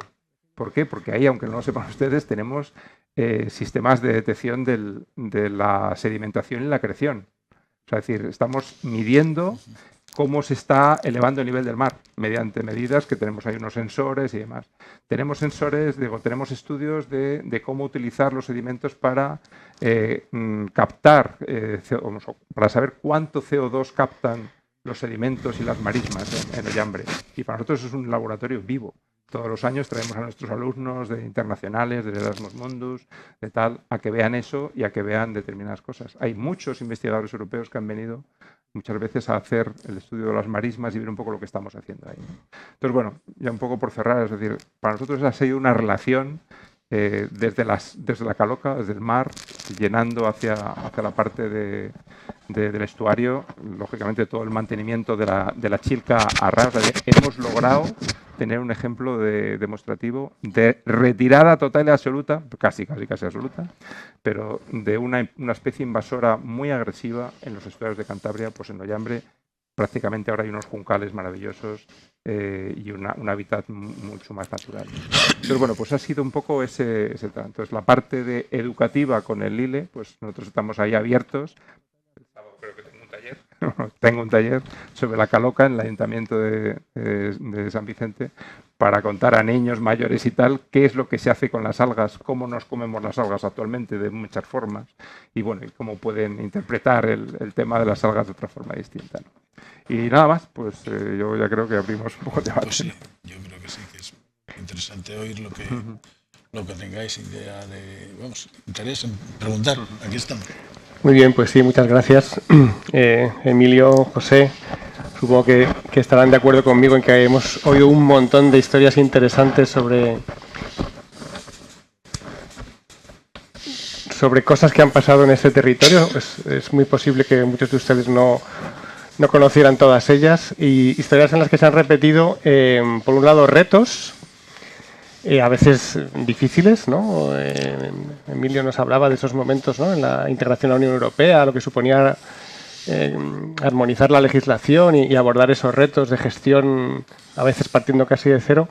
Y con José hemos escuchado varias historias muy interesantes de retos y dificultades que han sido también oportunidades para crear líneas de conocimiento que abren opciones de futuro. En esos retos y en esas oportunidades también tiene que haber gente a la altura, ¿no? O sea, pioneros, empezando por Genérico Sío, creando unas colonias escolares en un país donde eso no existía, y fue aquí en San Vicente. Augusto González de Linares inaugurando de un plumazo una disciplina científica como la biología marina en un país donde tampoco existía, con la Estación de Biología Marítima de Santander, más las historias que en las intervenciones de Emilio y José hemos escuchado. Así que yo creo que, bueno, más estimulante no puede ser, y preguntas, comentarios o añadidos que queráis hacer en torno a esos retos, pero también esas oportunidades de futuro que hay en un territorio tan privilegiado como este del que disfrutáis. Así que, ¿quién quiere comentar, preguntar?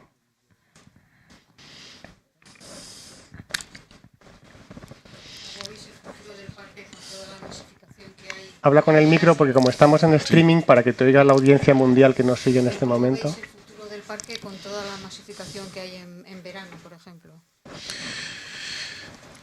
Bueno, hablo yo. Como gestión, habla tú primero como gestor. El parque puede tener sus medidas para controlar un poco, y debe de tener sus medidas para controlar un poco el manejo de esas masas que pueden venir, ¿no?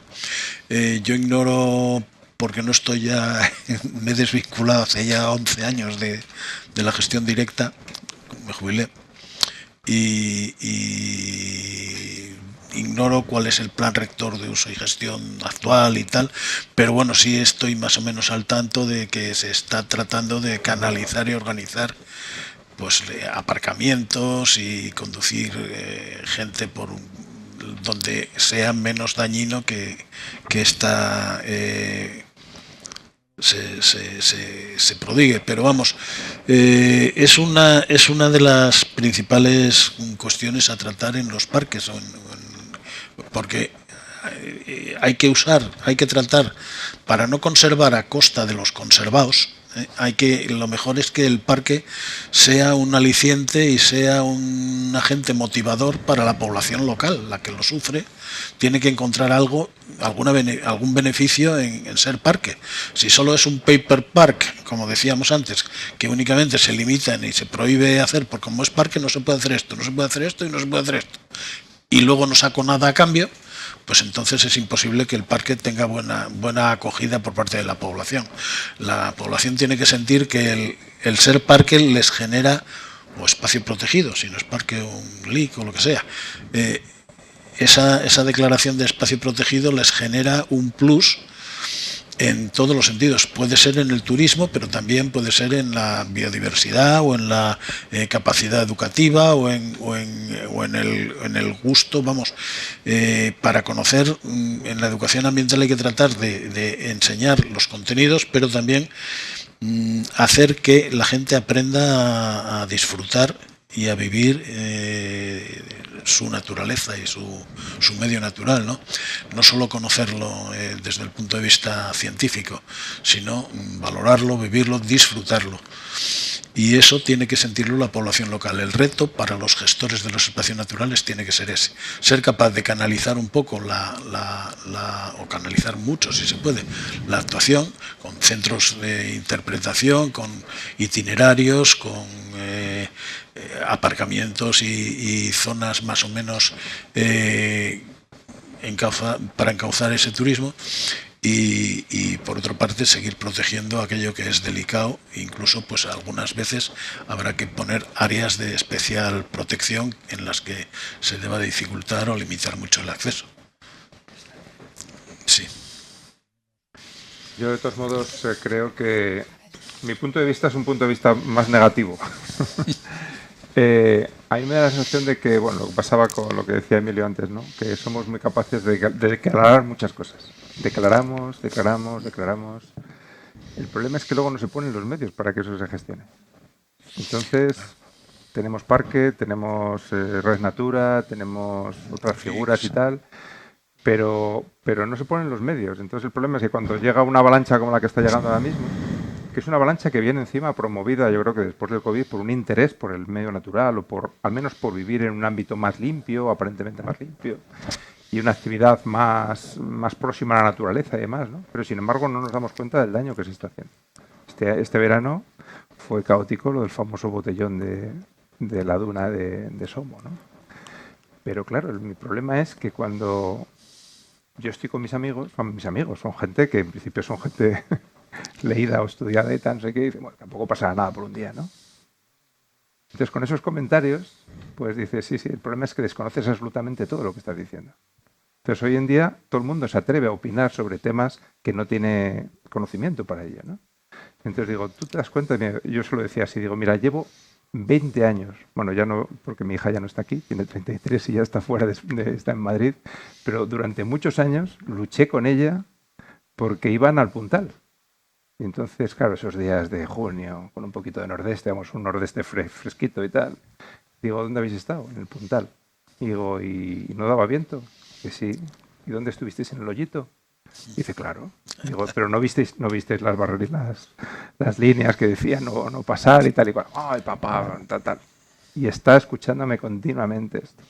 Pues, ¿qué no va a hacer? Entonces, claro, el problema de eso es que la gente no es consciente de que una duna cuesta muchos años en crecer. Y tarda un día en desaparecer, porque lo pisoteas. Pero al mismo tiempo nos da igual, porque cuando hicimos la tesis de María Recio, una doctoranda mía, tuvimos experimentos para demostrar la importancia de no limpiar las dunas, al menos en determinadas zonas, ni todo el año. Entonces, pues bueno, dijimos, mira, vamos a dejar en la duna de Liencres, en la duna de Soma, vamos a dejar al menos en la punta, para que se desarrollen unos hábitats que son típicos de esa zona baja. Pues avisando a la consejería, al ayuntamiento correspondiente, a los guardas y tal y cual, pues después de montar el experimento y tal, al cabo de un mes, cuando íbamos a recoger resultados, allí pasaron las rodadas del tractor de turno, que había visto basuras. La basura eran troncos o eran algas, ¿no? Eso no es basura, eso es medio natural, ¿vale? Bueno, entonces yo creo que la parte de la educación ambiental que decía antes Emilio es muy, muy importante, pero es una educación ambiental a todos los niveles. Y la gente, pues, no es consciente de que hay algo que tiene un valor importante, una fragilidad importante, y sobre todo en términos de lo que hoy hablamos, que se llaman los servicios ecosistémicos, es decir, qué cosas nos proporciona la naturaleza, cosas que no tenemos idea, o que nos llegan, pero no las estamos valorando adecuadamente, ¿no? Solo cuando las perdemos. Pues entonces, cuando enseñas a la gente que eso viene de ahí, o mismamente cuando de repente la gente pone una pantalla, pone o quita algo y tal, y dice, es que ya el paisaje ya no es lo mismo. Sí, pues ya lo perdiste. Y ahora ya no se puede recuperar muchas veces, ¿no? Entonces yo creo que el tema de la educación ambiental es muy importante, pero el tema de poner los medios adecuados es más importante. Y el medio ambiente no es un elemento que se baraje en los presupuestos del Estado, en los presupuestos regionales, así como un elemento de lucha muchas veces, ¿no? Que entiendo que hay unos temas muy importantes económicamente, a nivel social, a nivel de tal, pero el medio ambiente es el primero que, cuando hay recortes, es el primero que sufre. Y no nos damos cuenta que si el medio ambiente, eso lo dicen las Naciones Unidas, no me invento yo, nos llenan la boca los Objetivos de Desarrollo Sostenible. Los Objetivos de Desarrollo Sostenible vienen del año 2000, de la Declaración del Milenio de las Naciones Unidas, en las que se puso en evidencia que el bienestar humano depende del estado ecológico de los ecosistemas. Hasta que no nos metamos esto aquí, no tenemos nada que hacer. Sí, hay además un bucle de alimentación positiva entre estos dos elementos que señaláis, porque yo creo que es la educación la que va a permitir que las nuevas generaciones sean más exigentes en este sentido y que, por tanto, demanden de las administraciones que esos recursos para la gestión efectiva se pongan cada vez con más eficacia para pasar de la letra del texto de la ley, de la norma, a la efectividad de la gestión. Así que la educación siempre está un poco en el centro, siempre está en la clave y en esta reunión que nos convoca la Institución Libre de Enseñanza, pues creo que tiene todo el sentido el señalarlo. ¿Qué más comentarios, preguntas o aportaciones aquí y aquí? Yo quería hacer una pregunta con respecto al LIC. El LIC protege... Ya es CEC, ya es zona de especial conservación. El LIC hay una zona de la playa de... Una zona desde la playa de Fuentes hasta aquí el Faro, que tiene una planta que está muy protegida en Europa, que es la Erica vagans. Y no se está haciendo absolutamente nada por protegerla. Se están desbrozando terrenos, se están calzando encinas, se los están llevando todo por delante y nadie hace nada por protegerlo. La guardería del parque no funciona porque no lo vigilan y vamos, es evidente porque se ven los tractores cómo funciona por las fincas y lo desbrozan todo y con ellos están llevando por delante la planta esta, que es muy importante. Entonces, ¿no se puede hacer nada contra eso? Denunciar. Yo creo que es la única cosa que está funcionando ahora mismo son las denuncias a la gente de los locales o demás y tal, de la denuncia, porque en el caso de que se afecte a un LIC... A pesar de hacer denuncias, sí. A pesar de hacer denuncias, incluso a la directora del parque, a la actual directora del parque, no se hace nada. Se sigue sin hacer nada. Pues eso es lo que comentaba yo, que el problema es que hay que poner los medios. O sea que no la creación del parque es solamente la creación del parque. Son dos figuras no diferentes. No se hace nada. El parque es el parque y el CEC, o sea, los objetivos son distintos. Ya, pero está dentro del parque. Sí. Pero el CEC tiene que proteger esas especies, esos hábitats los tiene que proteger porque en teoría no puede actuar. Pero el CEC, ¿de quién depende? ¿El cuál? El CEC. El CEC es de la misma consejería. Son ahora mismo está en la misma consejería, en la Dirección General de Biodiversidad. ¿Y del parque? El parque igual también, sí. Ya. O sea, son ellos los propios que deberían velar por el tema. Ya. Claro, una de las dificultades que ha habido con la implantación de Red Natura, con estos LIC y CEX, que no sé si a todos os son familiares, bueno, son las categorías que comprende esta Red Natura, que es la aplicación de una normativa europea, es que ha generado un montón de lugares protegidos bajo estas figuras, pero sin un acompañamiento paralelo de los medios de gestión en las administraciones que tienen la responsabilidad de cuidarlos, ¿no? Ahora mismo hay claramente un desequilibrio entre cómo se han expandido, porque era nuestra obligación aquí y en toda Europa, cientos de LICs y de CEX por toda España, y los medios que tienen las administraciones, que son básicamente los mismos, con los mismos euros o un poquitín más. Así que es un reto que tenemos pendiente, pero no es un consuelo, o sea que gracias por tu aportación, pero este tipo de problemas de falta de capacidad de gestión, en definitiva, son comunes en muchos lugares. Desde el Parque Natural o desde la gestión del CEC, o también pueden influir y actuar los ayuntamientos cuando se denuncian estas cosas. Yo creo que el competente es la Dirección General de Biodiversidad, no tiene competencia el ayuntamiento. Que yo sepa. El ayuntamiento puede apoyar y ayudar a hablar con la consejería e interesarse porque se proteja eso, que al fin y al cabo lo que está haciendo la denuncia es notificar y ayudar a la gestión del parque, a la gestora del parque, ayudar a detectar zonas sensibles y problemas que tiene de biodiversidad. Entonces, bueno, pues una cosa es que lo sepa y otra cosa es que lo pueda resolver.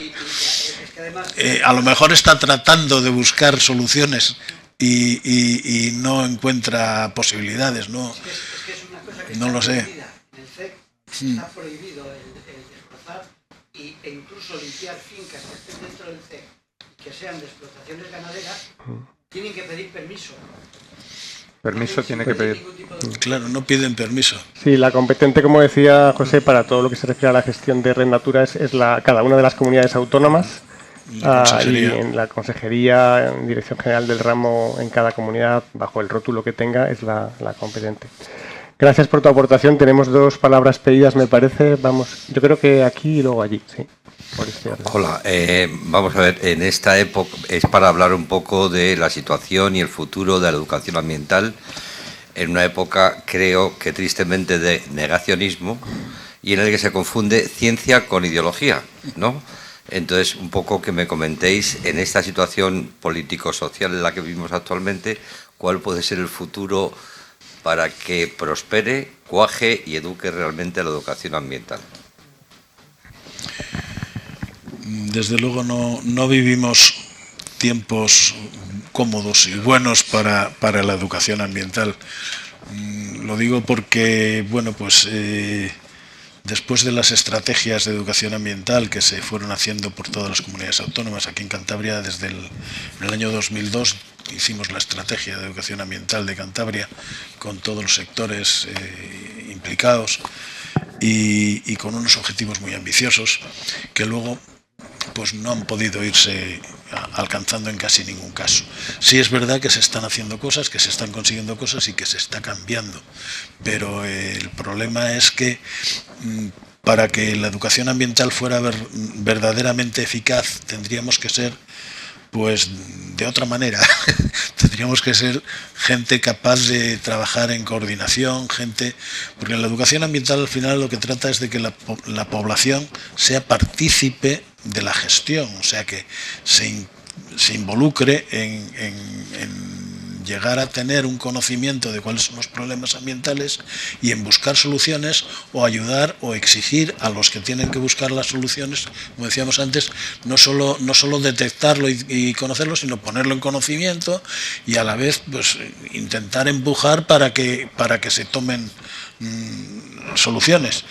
Y eso es difícil porque muchas veces entre las propias administraciones competentes, etcétera, hay palos en las ruedas de unos y otros. E incluso pues a todos nos ha tocado vivirlo, los que hemos estado en la administración años y años, pues que ha habido épocas en que aspectos que a lo mejor en temas de medio ambiente, por ejemplo, hubo una época en la que unos parques de los que había en Cantabria los llevaba la Consejería de Medio Ambiente y otros parques los llevaba la Consejería de Agricultura.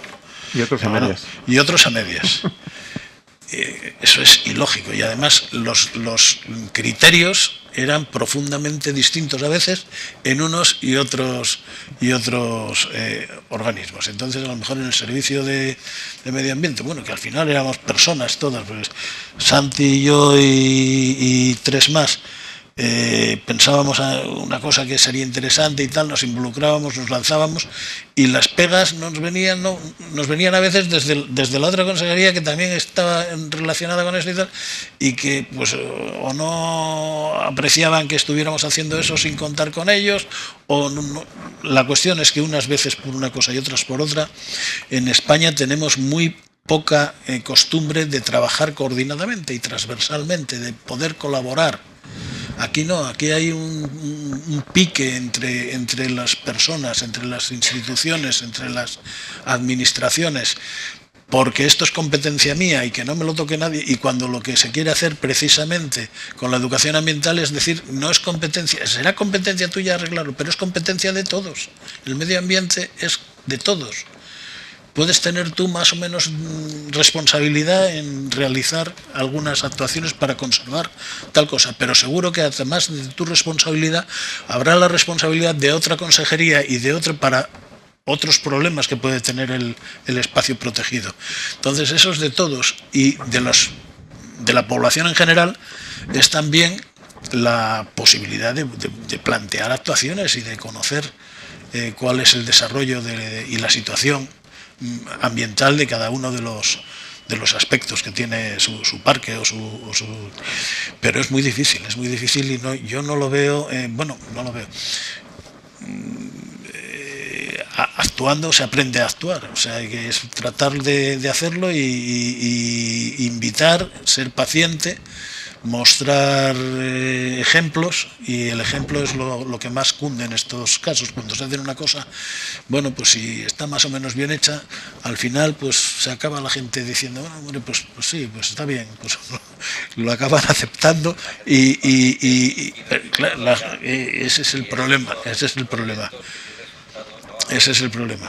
que es muy lento porque hay muchas cosas que hacer y sobre todo las competencias están tan difuminadas y tan entre administraciones, comunidades, ayuntamientos, etcétera, que es muy difícil atar cabos, y muchas veces en vez de colaborar entre todos lo que se dedican es a ponerse zancadillas, y evidentemente mientras no haya una voluntad, que ahora pues no sé, hubo una época en la que hablaba yo antes, cuando empezaba la gestión ambiental, en la época de la transición, que había un espíritu de mucha más colaboración entre las administraciones, incluso entre las comunidades autónomas. Ahora es muy difícil que de aquí se llame a la comunidad autónoma de Murcia para preguntarle cómo arreglan ellos este problema que tenemos aquí, y antes eso era generalizado, y además como nos reuníamos todos los meses en Madrid y tal, pues nos contábamos nuestros problemas y tal, nos ayudábamos, nos mandábamos información, y eso ahora es prácticamente inviable.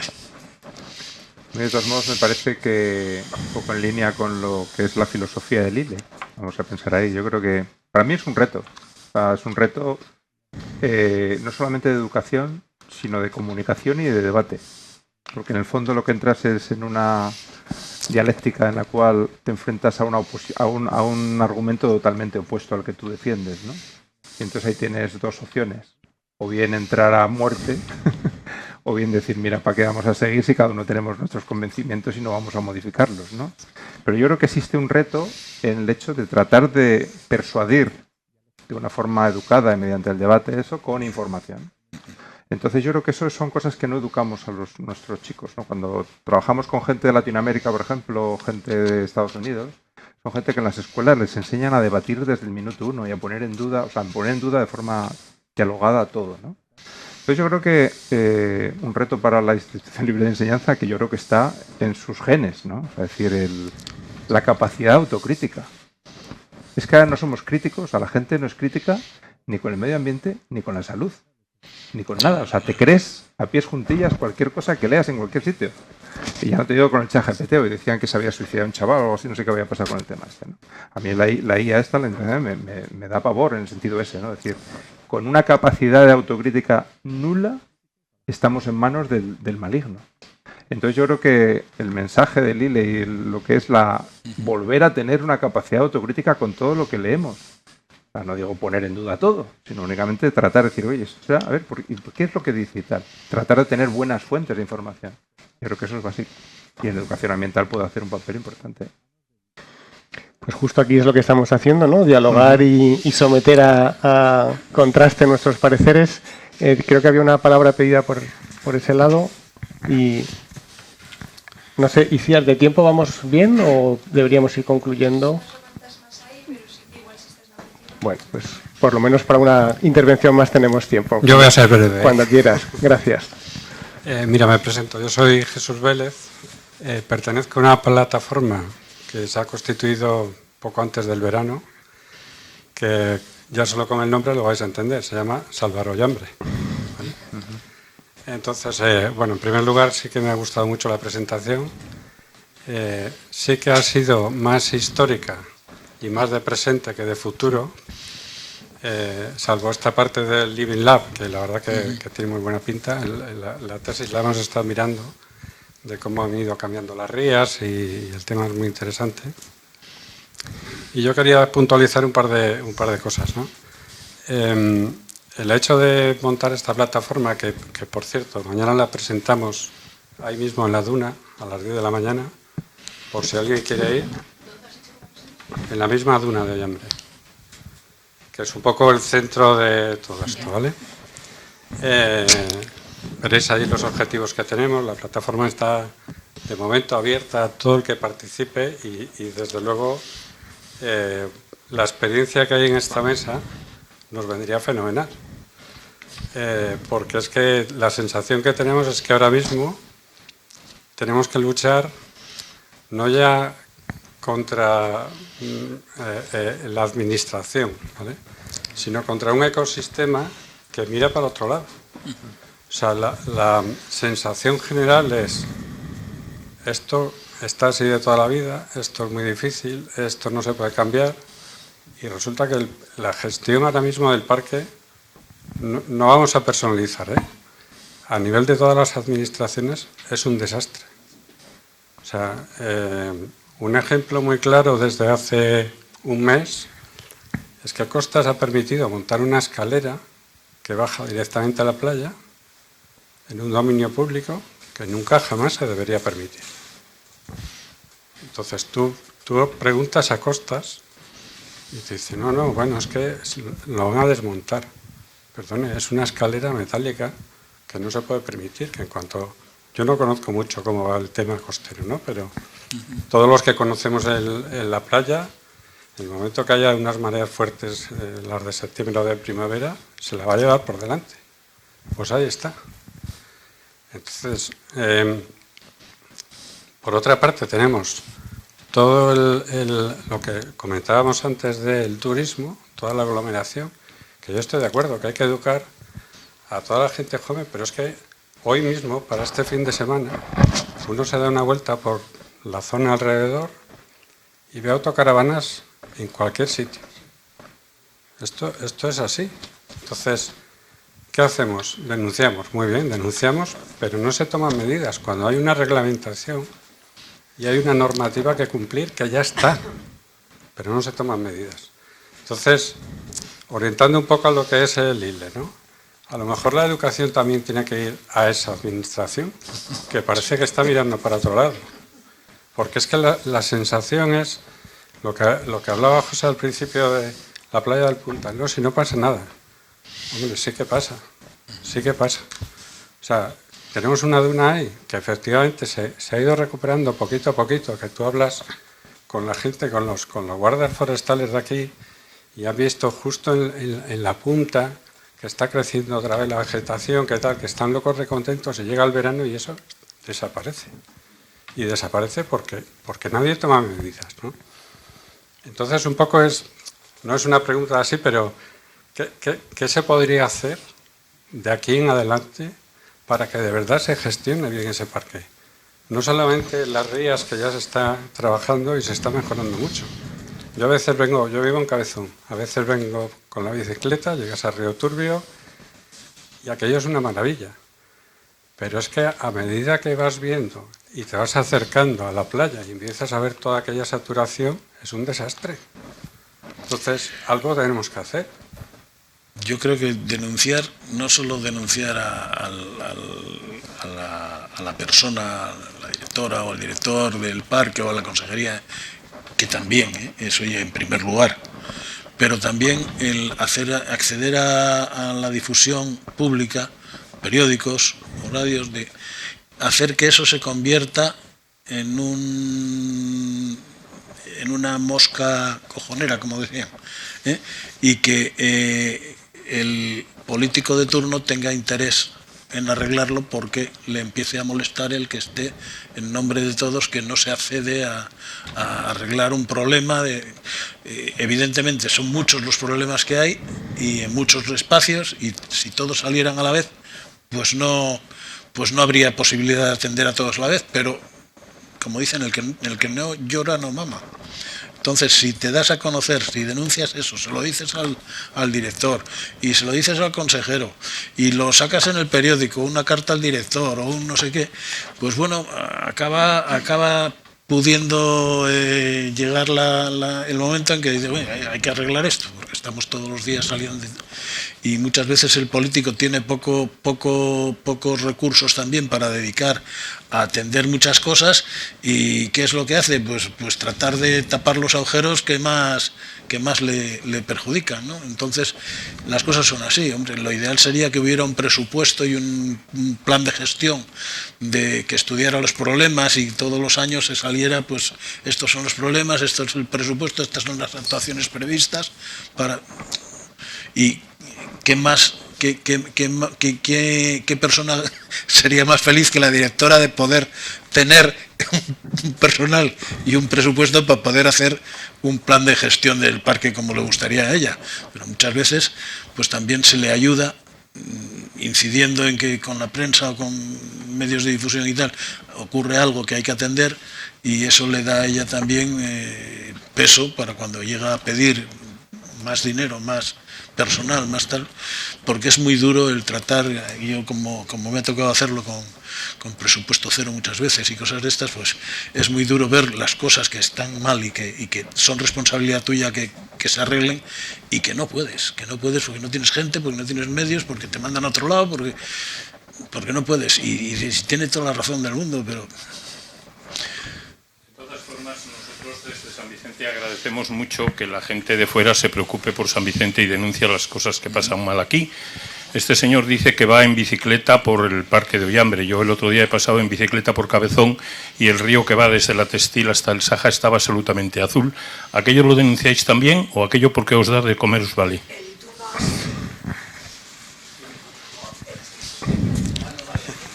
Bueno.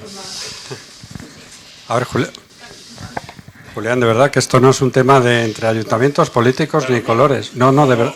Esto es que Julián, Cabezón denunciáis los de San Vicente. No, de verdad. De verdad, y te lo digo en serio, no sé si me conoces. Bueno, si se puede denunciar un problema que tenga el parque de San Vicente, es gracias a que San Vicente tiene una zona que es parque. Y no puede haber problemas de parques en zonas que no son parques. Compensatorias a un desarrollo que San Vicente podría tener perfectamente organizado y por la falta de ayudas no puede tener al ritmo que quisiera tener. Pues seguro, claro. Si eso es obvio, que a todos nos gustaría tener capacidad y medios y personal para poder hacer las cosas que funcionaran mucho mejor. Pero bueno, la pregunta era ¿qué se puede hacer cuando se descubre una cosa? Bien sea en este caso en San Vicente, puede ser mañana en los Picos de Europa o en Alto Campo. El ciudadano de a pie, ¿qué puede hacer? Pues evidentemente lo primero, intentar ver cuál es el responsable de la gestión y tal, y decirlo al director o directora, y luego si no, pues acudir a la consejería o al cargo o al ayuntamiento, y si no, pues salir a la prensa y poner una queja y poco a poco ir participando. Así es la manera de participar, pero desde luego concienciar a la población para que haya una demanda que pida que los problemas ambientales se solucionen. Es una de las medidas positivas de la educación ambiental, de los objetivos de la educación ambiental. Evidentemente es incomodar a los gestores, porque les van a exigir más y van a llegarles quejas. Pero es lógico, si es que nadie está para resolver problemas y no lo resuelve. Entonces, que los gestores tengan quejas, pues bienvenidas sean. Así tendremos más cosas que hacer y más argumentos para pedir que nos den más medios y para pedir que nos den más dinero para poder atenderlas. El problema es que los gestores no gestionan. El director determina que en 2 años de plazo tiene que haber un plan de uso y gestión. Y no le hay. Claro, pero... No le hay. ¿Quién es responsable de eso? Y hay personas... y dinero para hacer el plan. Claro, el problema muchas veces es eso, que hay que hacer, pero tiene que hacerlo, claro, tiene que hacerlo alguien. Como decía José Juanes antes, decía que declarar cosas es muy fácil. Yo he pedido un turno de palabra hace 3. Espera un momentito, que bueno, por hacer algo positivo, yo no voy a entrar en el debate porque él conoce perfectamente la administración y sabe las limitaciones que tiene el personal, y a mí me cuenta alguna vez, no, es que tengo aquí todos estos expedientes, y estos expedientes hay que sacarlos, y hay 20 días para cada coseta, entonces es complicado, ¿no? Yo voy a poner un ejemplo que es el de la Bahía de Santander. En la Bahía de Santander llevamos trabajando, igual que aquí, igual que en Santoña, igual que, sobre todo las 3 grandes han sido objeto de nuestro estudio, muchísimos años. Y el problema es que, lo que también comentaba antes Emilio, que hemos trabajado para los de pesca, para los de playas, para los de la demarcación de costas, para la Confederación del Norte, para el Ayuntamiento.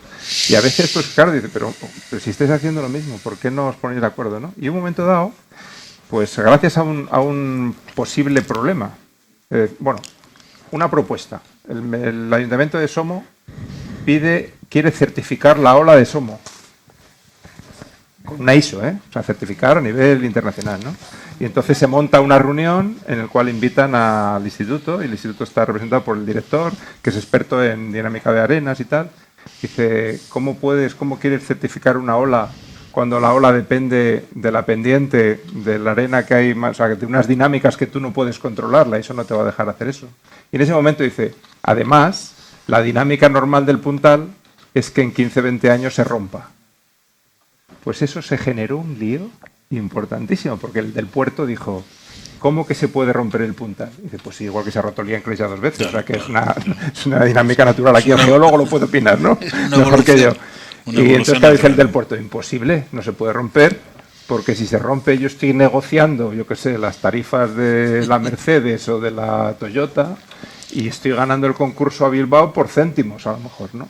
Y si eso me dices tú, que se puede paralizar el puerto, porque la canal a lo mejor hay una semana, 15 días, que no entran barcos, dice, estamos muertos.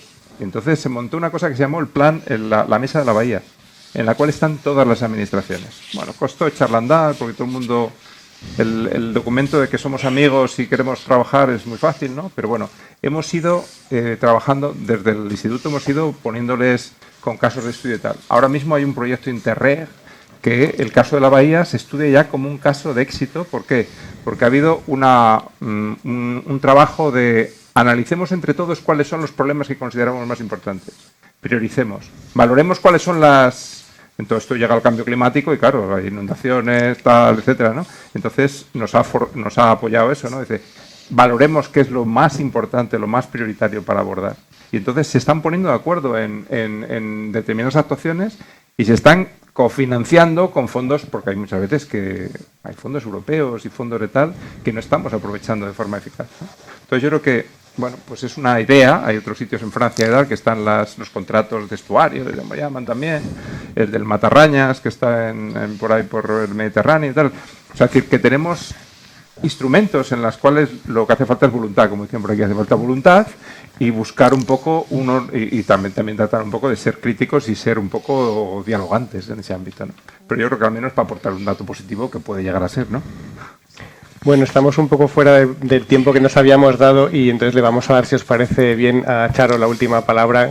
Ha inaugurado y cierra y hacemos un círculo perfecto. y solamente pues agradecer a todos los que estáis participando el interés que estáis mostrando y leer en positivo incluso los elementos de tensión y de disensión que han surgido en este coloquio, leerlos en positivo como muestra de interés por los temas que aquí se están tratando, y está claro que nos ha faltado tiempo, pero Charo, la última palabra, por favor. Bueno, voy a intentar ser muy breve. Hablas de tensión, efectivamente. Es que se percibe la tensión porque hay tensión. Estamos tensionados, estamos presionados. El frente costero, como estamos viendo todos, especialmente los que somos de aquí, los que lo hemos vivido, los que lo hemos disfrutado, los que conocemos cada grano de arena, vemos lo que está ocurriendo en el frente costero. Por la parte que me toca como representante del Ayuntamiento de San Vicente de la Barquera, de cuya corporación estamos aquí hoy 6 personas, tengo que decir que un ayuntamiento no lo puede todo. El ayuntamiento es la administración pública local y por la parte que me toca como representante del ayuntamiento he puesto sobre la mesa en el patronato del Parque Natural de Ollambre que ya no cabe la prevención. La prevención tenía que haber sido hace 30 años. Ahora lo que hay que hacer, y lo digo en todas las ocasiones que tengo, es un diagnóstico de verdad y un plan de acción de verdad. Y ponerlo en práctica. Y si hay que pedir dinero a Madrid o a Europa o a donde sea, y hay que buscar medios, porque muchas veces el desarrollo legislativo y la creación de normativa y los ordenamientos jurídicos es una teoría casi perfecta, porque perfecta nunca es, pero siempre está carente de medios. Siempre. Cualquier legislación, cualquier desarrollo legislativo está carente de medios. Pero cuando hablamos de un parque natural como este, tenemos que hablar de generosidad. Hablamos de transversalidad eficiente. Claro, es que para que la transversalidad sea eficiente y no deficiente, tiene que haber mucha generosidad política y mucha voluntad. Estoy completamente de acuerdo. Yo, por la parte que nos toca, puedo demostrar que voluntad hay, pero somos pequeñitos, somos un municipio de 4.000 habitantes. Es muy importante que la gente sepa que cada administración pública tiene sus competencias, ¿vale? Yo a veces digo a la gente que parece que el ayuntamiento es el frontón al que recaen todas las pelotas y no puede ser así. Entonces es importante explicar, la educación es básica. La educación es la salvación, bajo mi punto de vista, para todo. Y si no hay generosidad, no hay comunicación y no hay transversalidad, no vamos a ninguna parte. Por lo tanto, que quede bien claro que por la parte que me toca como representante pongo sobre todas las mesas que tengo ocasión la problemática que tenemos. La semana pasada he estado en Madrid, costas, una serie de cuestiones que puedo sacar adelante o no, porque como digo somos pequeñitos. A martillo pilón te aseguro que me ganan pocos. Sí, pero vuelvo a repetir lo mismo. Ya no cabe un diagnóstico. Una prevención, perdón. Sí, lo conozco todo, lo conozco. Sí. Había 2 años para hacer el proyecto. Sí. Está sin hacer. Y nadie ha presionado para hacerlo. Pues ese es el tema. Entonces está clarísimo que un parque natural, como se decía al principio, no es solamente la ley del año 88, sino que necesita un desarrollo y necesita un avance. Hay un parque en el País Vasco, el Urdaibai, sí, que está funcionando perfectamente, la parte social y la parte medioambiental. No hay ningún problema, pero seguro. Bueno, tienen los suyos, ¿eh? Tienen los suyos. Si hacemos un foro en Urdaibai, te aseguro que hay unos problemas y bastante gordos. Pero bueno, a mí me gusta mucho el debate también y bueno, me han encargado una tarea que es dar por finalizado este foro maravilloso, que se puede repetir tantas veces como queráis. Ojalá que sí. Muchísimas gracias a los ponentes. Joder, ya es mucho. No, gracias. No, que estoy dando las gracias, muchísimas gracias a los ponentes por todo lo que nos habéis... Bueno, el sitio lo ha elegido la ILE y desde el ayuntamiento se ha gestionado y bueno, pues gracias a todos y a todas.